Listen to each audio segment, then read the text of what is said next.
The first time he stepped onto that piece of ground, the wind was strong enough to tug dust off his bootlaces. The sky was a flat, tired gray. The field opened in every direction like a plate someone had forgotten on the table. No trees, no cattle, only long cracks in the surface, dry enough that you could almost hear them. He bent down, one hand on his knee, and let the other settle on the ground. His fingers scraped up a shallow layer of dirt. He closed his fist around it.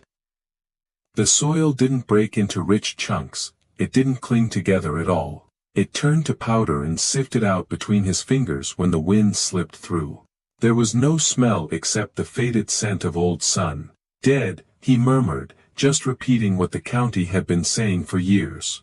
The worst ground around. The burned-out field. A place machines had squeezed one last crop from, then walked away from like a picked-over carcass. He straightened and looked around. Far off, power lines cut across the horizon, the poles standing as still as fence posts in winter. No tractor noise. No engines. Only winds dragging a long note out of the loose tin on the roof of the tired farmhouse by the road. If you didn't know this had once been cropland, you might have thought it was just a vacant lot waiting to become a junkyard. He was standing on what everyone said was a mistake.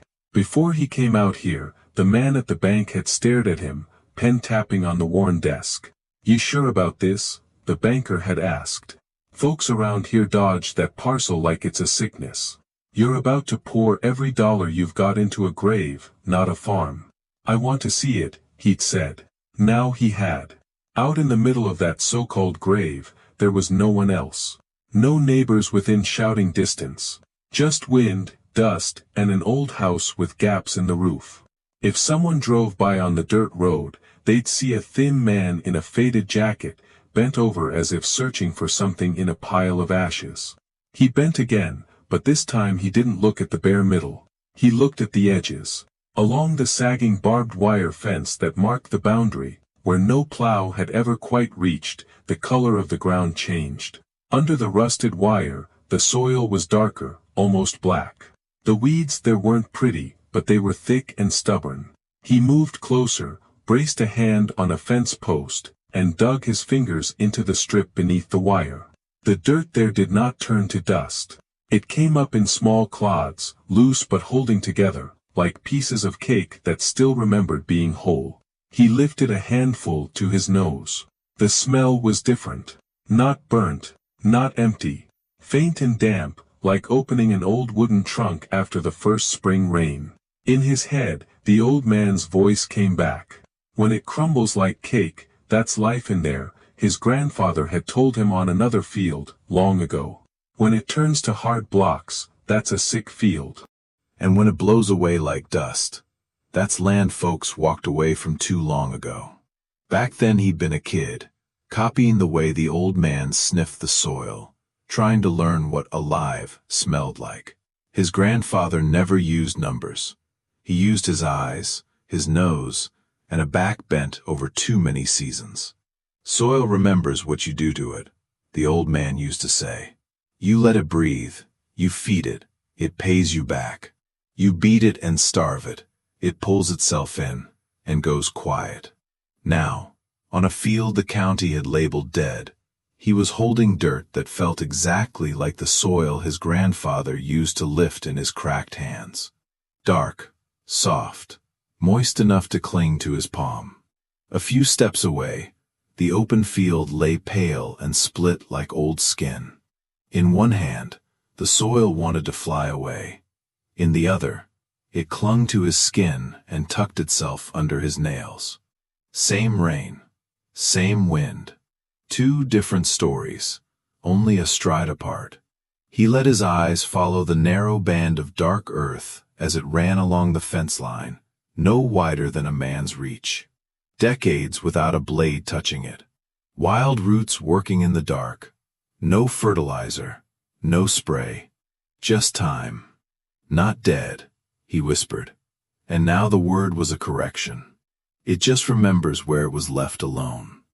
The wind picked up, ballooning his jacket behind him. He looked from the living strip under the wire out across the bleached field. The difference was only a few steps. But if you knew how to read it, it was like a note the land had written in the margin. If you hadn't beaten me, I would have looked like this. That picture wasn't in the bank's file. It wasn't in the county report that called this soil spent and depleted. People just drove past, saw a sunburned square of nothing, and waved their hand. Dead ground. He wasn't like them. He'd once watched another field through other seasons, standing next to a grandfather who knelt in his overalls, cupping soil like something you might carry in your pocket. He'd stepped off a military truck years later with a bad knee and a thin roll of bills, knowing that if he didn't find some place to sink roots into, his own life would scatter like the dust he'd just seen blow out of his palm. He glanced back at the farmhouse by the road, the loose metal on the roof, the cracked window pane. Anyone else would call it finished. To him, it was a shelter waiting for someone with a hammer and time. This field was the same. Not a grave. A body that had been sick for a long time, but still had a heartbeat somewhere under the ribs. He knelt once more and filled both hands. In one, he scooped from the open field. In the other, from under the fence. He turned, held his hands out, and let the wind choose. On the left, the dust peeled away in a gray-brown stream until his palm was bare. On the right, the darker soil stayed put. "All right," he said quietly. "Breathe under the fence. This place isn't finished." Behind him, on the other side of the dirt road, was the safe choice. Keep the money. Rent a small place. Take a steady job in town. In front of him were 160 acres every farmer in the county had turned down. A place they called dead. He turned his back on the road and faced the house and the broken field beyond it. Before the sun slid all the way down the horizon that evening, he already knew what he was going to tell the banker. He would sign. He would push every dollar he had across that desk, and by the field everyone else called foolish. Because in all that silence and dust, he had seen something no one else bothered to bend down and notice. A narrow strip of soil under an old fence, still alive. He hadn't always needed a field like this. There was a time when dirt was just something that stuck to his boots and his jeans and the floor of his grandfather's kitchen. Back then, the world was smaller. A gravel lane, a weathered farmhouse, 80 acres of ground that rose and fell in slow waves outside a little town whose name never made it onto any map that mattered. Most evenings, if you were looking for him, you wouldn't find him in the house. You'd find him where his grandfather was, out in the field. The old man had a way of walking his land that wasn't really walking. It was more like checking on old friends. He would stop often, without warning, step off the wagon ruts, and go to one knee like a man in church. "Come here," he'd call, without looking back. The boy would jog over, knees dusty, breath a little short. The old man's hand would already be in the ground, fingers curling under the surface, bringing up a palmful of soil. "Look," he'd say, "not at me. At this." He would crumble it slowly between thumb and forefinger. Sometimes it broke into soft crumbs that stained the lines in his skin, sometimes it fell apart in heavy, stubborn chunks. "When it crumbles like cake," he'd say, "that's life in there. Worms, roots, fungus, all working. Dirt that holds together but still lets water in." He'd pick up another handful, one that broke in hard blocks or dust.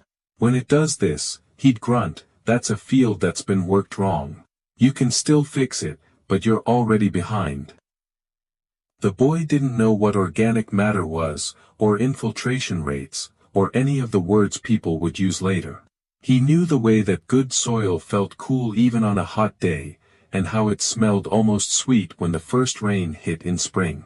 He knew the sound his grandfather made when he liked what he saw, a low, satisfied deep in his chest. "Soil remembers," the old man would say, wiping his hands on his overalls. It remembers if you feed it, and it remembers if you don't.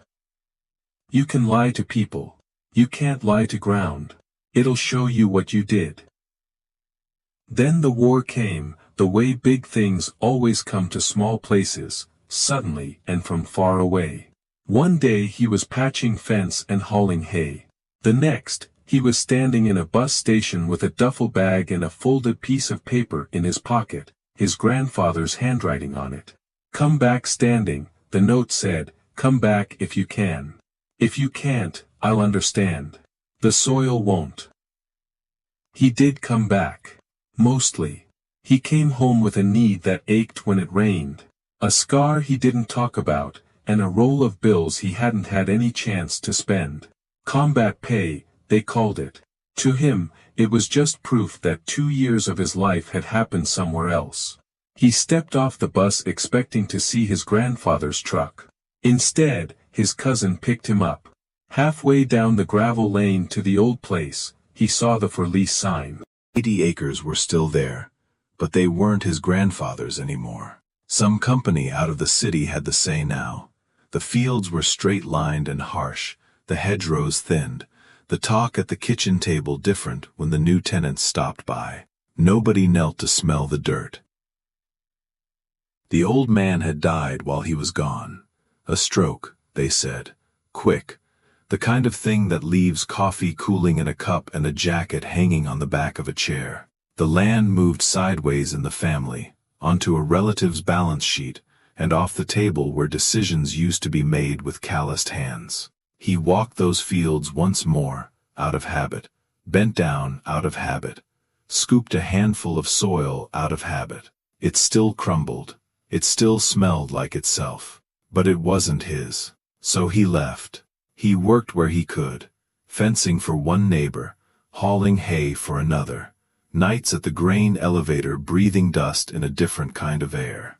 He learned the numbers men in town cared about: price per bushel, interest rates, land values per acre. He listened to them talk about ground, as if it was a line on a ledger, instead of something that could remember your name. The money piled up slowly, $10 at a time, 20. A crumpled roll kept in a coffee tin, then in a bank envelope, then in an account the teller smiled at when he came in wearing the same worn jacket and wrote the same small deposit slip. He looked at land listings the way some men looked at cars, not at the paint, but at the bones. Most of what he could afford was too small, too chopped up, or already spoken for. But there were always rumors. That quarter over by the river, that half section on the ridge. And then, one winter, over coffee in town, he heard about the burned-out place north of the highway, the worst ground in the county, the one nobody wanted. Dead, the men at the counter said, shaking their heads. Nothing worth having grows there. Always was trouble. Always will be. He didn't say much. He just listened. The word dead stuck in his ears in a way it hadn't before. He had seen dead things. He had watched life leave a body in a single, sharp breath.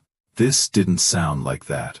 This sounded like men who had tried something their way, failed, and decided the story ended there. So he went to the bank, sat down across from the man in the tie, listened to the warnings, the numbers, the way the word depleted kept coming up like a bad habit. Then he asked one question. "Has anybody gone out there lately?" he said, and actually looked. The banker frowned. Looked at what? At the edges, he said, at the parts the plow never reached. The banker just shook his head. That was how he ended up in that tired farmhouse, with dust swirling around his boots, and wind rattling the loose tin, staring at a field everyone else had written off. That was how he found himself kneeling by a rusted fence, one hand full of dead powder, the other full of dark, crumbly soil that smelled like rain and memory.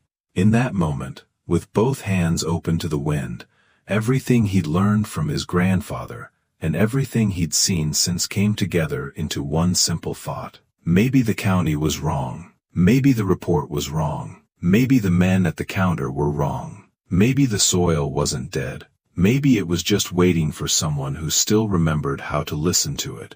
In a county where every acre had to pay its way every single year, the first thing he did with his new land was the one thing nobody understood. He didn't plant a crop he could sell.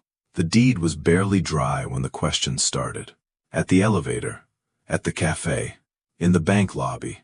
So, a man in a sweat-stained cap asked, "You gonna try wheat out there first, or just skip straight to disappointment?" He didn't rise to it. "Not this year," he said. "Not this year? What? You gonna let it sit? You just bought a playground for jackrabbits." He shook his head. It needs something else first. What it needed, to him, wasn't another round of taking. It needed roots. It needed shade on its skin. It needed a year with no steel. So that spring, while other farmers lined up for seed wheat and nitrogen, he loaded his old truck with sacks that made people squint at the labels. Rye, clover, peas. He hauled them home to the graveyard. The first time he pulled a drill across that field, he could feel the difference through the seat. Where the soil was powder, the openers bounced and chattered. Where there was the faintest hint of structure, the drill settled and hummed. Every few passes he stopped, climbed down, watched seed drop into pale cuts in the ground. "Doesn't look like much," he told the field under his breath. But then, neither did I when I got here. Days later, green showed. Not proud, even rows. A haze, then streaks. Rye blades, thin and sharp. Tiny clover leaves. Pea shoots pushing up 2 at a time. From the road, it just looked like weeds. Word traveled quicker than the plants. "That Wade boy bought the worst quarter in the county," someone said over coffee. "And now he's growing cover on it. On purpose." "Might as well plant prayers," another answered. He bought a grave and sowed clover on top. He heard the lines. "Hard not to, when you spent your nights weighing other men's grain." Sometimes his name came with laughter. Sometimes with a slow shake of the head. He went home tired, cooked beans and rice, and watched the wind move over a field that would never see a combine that year. No truck would pull in that fall. No yield slip. No check. Just roots, leaves, and plants dying into the same ground they'd risen from. Some nights, doubt sat with him on the porch. The house smelled like dust and old wood. His bad knee ached. Town was a faint glow on the horizon. Maybe they're right, he thought. Maybe I did by a mistake. Then the wind would shift, and a different smell would reach him. The damp, green smell of the cover when he'd walked it at dusk. That was when his grandfather's voice would come back. "Feed it, and it remembers," the old man had said. "Starve it, and it remembers that too." So he fed it. He let the cover grow high, let stems stiffen, flowers fade. Then he rolled it, crushed it, left it where it fell. A blanket on a sick body. Year 2, he did it again. Same field, same idea. A little more rye where the ground was thin. A little more clover where last year had done best. This time, he walked with a shovel and a notebook. He dug a small hole where the soil had once turned to dust in his hand. It wasn't good yet, but when he lifted it, it didn't blow away. It broke in rough crumbs. It left a stain on his palm. He wrote it down. Date, weather, root depth, a quick count of worms twisting in the light. From the road, he was just a figure in a faded shirt, stopping, kneeling, digging. From the cafe, he was a slow-motion failure. "He's still not planting wheat?"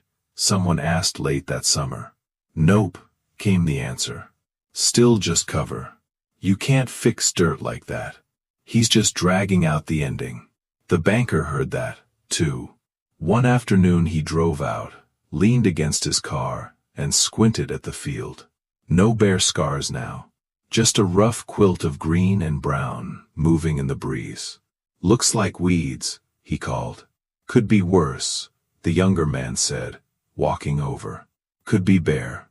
"You can't eat that," the banker said. "You can't sell it. You keep this up, you'll have a healthy piece of ground, and nothing left in your account." The younger man looked past him, out across the cover. "I can't fix my account if the land stays broken," he said quietly. "One of them has to heal first." Year 3, the money got thin. More hours at the elevator. More odd jobs. Cheaper groceries. But the holes he dug told a different story. Roots went deeper. Soil came up darker. Worms dove for cover when the light hit them. In some spots, when he squeezed a handful and opened his fingers, the earth held together for a breath before it fell. It wasn't much. Not enough to brag about. But enough. Enough to plant one small, stubborn thought alongside all the doubt. Maybe this dead field was starting to remember how to live. By the 4th spring, even he knew there was only so long you could live on night shifts and faith. The field had changed. Not enough for headlines, but enough for a man who watched it every week. The cover came thicker now, more even. The soil under his boots didn't puff into dust with every step. When he drove the pickup across a low spot after a rain, the water soaked in instead of sitting in a sour, shining pool. It was time to see if the land could carry more than clover and prayers. He didn't gamble the whole thing. On a still morning in late March, he walked the quarter with a can of orange paint and a pocket notebook. He marked off a block on the side that had taken cover the best, where the rye had stood tallest, where the shovel had sunk easiest, where the earth had come up darkest. 40 acres. No more. The rest of the field, he decided, would stay in cover one more year. Roots and shade and quiet. For the 40, he chose wheat. Not because it was glamorous, not because it paid better than anything else, but because it was what the county understood best. If the field was going to speak for itself, it might as well use a language the neighbors couldn't ignore. He hitched the drill again, this time with seed that meant something to the co-op clerk. "You finally come to your senses?" the man behind the counter asked as he slid the bags across. "Or you just ran out of weird seed with fancy names?" "Just trying something," he said, "on a small patch." When the wheat came up, it came up thin. The first time he walked that 40, the seedlings barely brushed his boot tops. Out on the section road, other fields were already greener, thicker, knee-high in places. From a distance, his looked like a shy attempt beside their crowded certainty. The commentary started right on schedule. "Saw your wheat," a neighbor said at the elevator. "Looks modest." "Baby steps," another added, and they both chuckled. He didn't argue. He didn't explain how long the roots had been working there, before that wheat ever saw light. He just kept going home. Kept walking the rows, kept putting his hand into the soil at the base of those thin plants. What he felt there wasn't magic, but it was different. The ground held moisture longer after a rain. When a hot wind came through in June, the top inch dried, but underneath, his fingers still found coolness. And when a sudden storm hit one afternoon, dropping hard sheets of water across the county, he watched from his porch as brown rivers ran off neighboring fields and into the ditch. On his 40 acres, the water disappeared. By July, the wheat had caught up. It would never be the tallest in the county, but it stood straight. When he walked into it at dusk, the heads brushed his waist, not his knees. The stems were thick, anchored. He broke one in half one evening, and studied the grain in his palm. Full enough. Not empty shells. Not miracles. Just proof. Harvest time came with the same dust and noise it always did. Trucks lined up at the elevator. Combines crawled across horizons. Men leaned out of windows to trade guesses about each other's yields. His turn came late in the run. He hired an older neighbor with a small combine to cut the 40. They worked it quietly. No extra passes. No show. When the first load hit the scale, The man in the office scribbled the numbers, then paused. 40 acres, he asked. 40, the farmer said. The man did the math again, then looked up through the glass. 24 bushels an acre, he said. Not bad, considering where it came from. The county average that year was 26. 2 bushels behind. But 12 bushels ahead of what the report said that same ground used to make when it was being pushed and fed and pushed again. No fertilizer. No anhydrous. Just 3 years of plants that never saw a grain check. He drove home with a scale ticket in his shirt pocket. The number wasn't big. It wouldn't impress a banker. But he knew what it meant. It meant the field was answering. It meant that when the county had stamped dead on this piece of ground, it had been measuring only one thing. Bushels in a bad year, under bad habits. Standing on his porch that night, he unfolded the ticket and smoothed it flat with his thumb. The crickets were loud. The wind was soft. Out in the dark, 40 acres of stubble held the day's heat. All right, he said quietly, almost the same way he'd spoken to the fence line years before. If we can do that on 40, we'll see what you can do on more. The next spring, he widened the experiment. More acres into wheat, some into sorghum, on the higher, thinner ridges. He kept the rest in cover, moving his mix around the way his grandfather used to rotate cattle, never letting any one part of the field carry the load 2 years in a row. Neighbors watched from the road now instead of laughing out loud in the cafe. The banker stopped by again, leaned on his car, and stared across the green. You really not putting anything on it? He asked.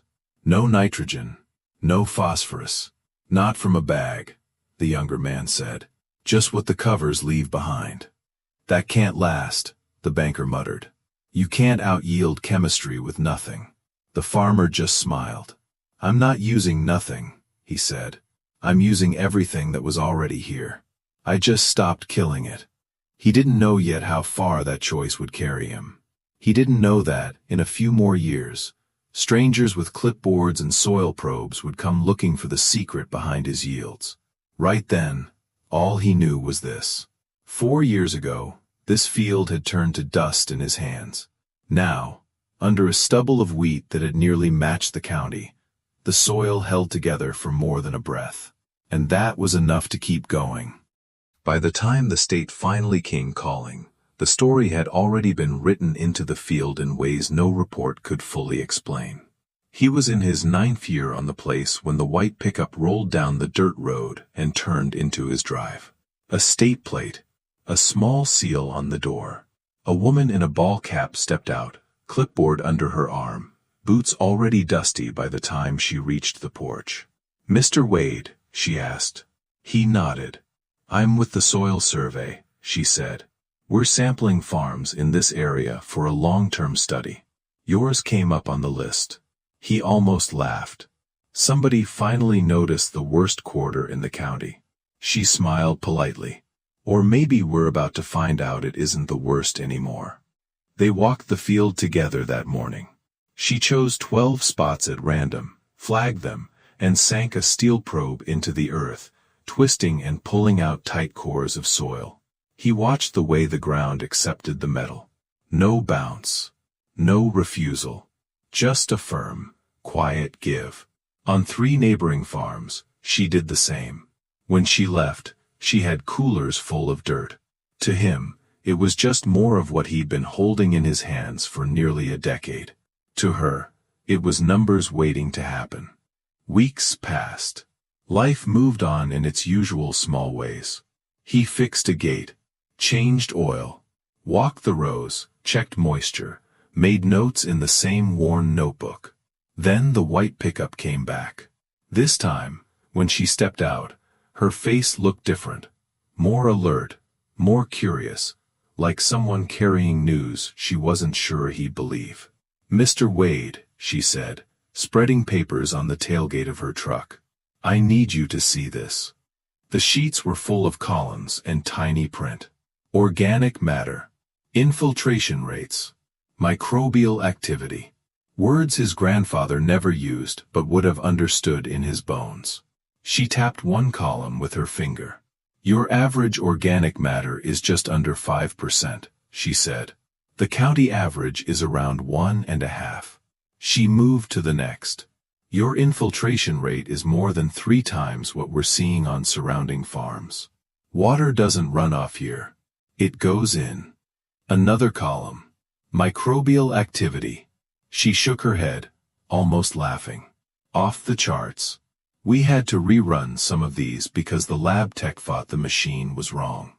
He didn't say anything at first. Just looked out at the field. It was the same ground he'd been walking for years. Same wind. Same fence. Same low house watching from the edge. In 12 years, she said quietly, you've built more than 3 inches of topsoil here. Do you understand how slow that usually is? We think in fractions of an inch over decades. Whatever you're doing, you're speeding that up by a lot. He shrugged, suddenly a little shy under the weight of all those numbers. I just stopped taking from it every year, he said. Started giving it time, and roots, and something to eat. She spent 2 more days with him. She asked about his rotations, which covers he liked, when he rolled them down, how long he let a patch rest before bringing the cash crop back. He showed her the notebook, pages of dates and quick sketches, worm counts and simple comments like smells right or holds together today. She left with more notes than she'd come with. Months later, other trucks showed up, extension agents, grad students, reporters with notebooks and cameras, who wanted a picture of the man who had brought dead soil back to life. He never much liked the way they said that. The soil hadn't been dead, not really. Just pushed too far, ignored too long, waiting at the edges for someone to notice. Years rolled on. He kept farming, though he did it slower, as his hair went gray and his knees stiffened. The yield steadied above the county. In dry years, his crops held on, when others burned out. In wet years, his fields didn't drown. The bank that had once called his quarter a problem, now sent people out to look at it, as an example. Landmen started using his place as a reference when they appraised other farms. The phrase, worst ground in the county, quietly disappeared from local conversation. By the time he turned 80, he knew it was almost time to stop running the tractor himself. He didn't want to sell. The idea of watching a realtor's sign go up at the end of his lane made his chest tighten.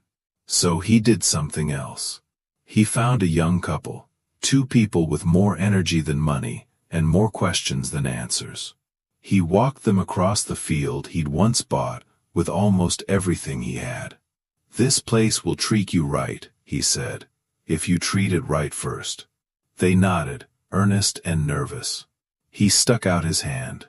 I'll lease it to you, he said. Good terms. One condition. They waited.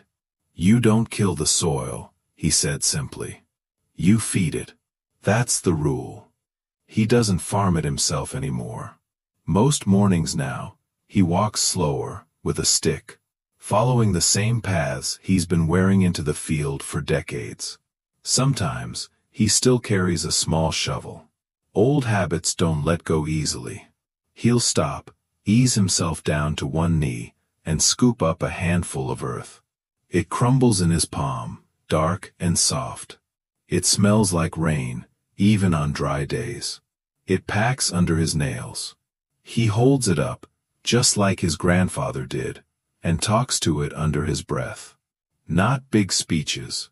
Just a few words a man says to something he's known long enough to trust. Still here, he'll murmur. Still breathing. The county once called this quarter dead. The bank once called it a mistake. Now, university reports call it a model. Other farmers call it proof. The young couple who work it call it their chance. He just calls it what it always was, under the dust and the doubt. A living thing that remembered everything done to it. And when people ask him how he turned the worst field around, he always answers the same way. I didn't bring dead soil back, he says. Just gave it time to remember how to live.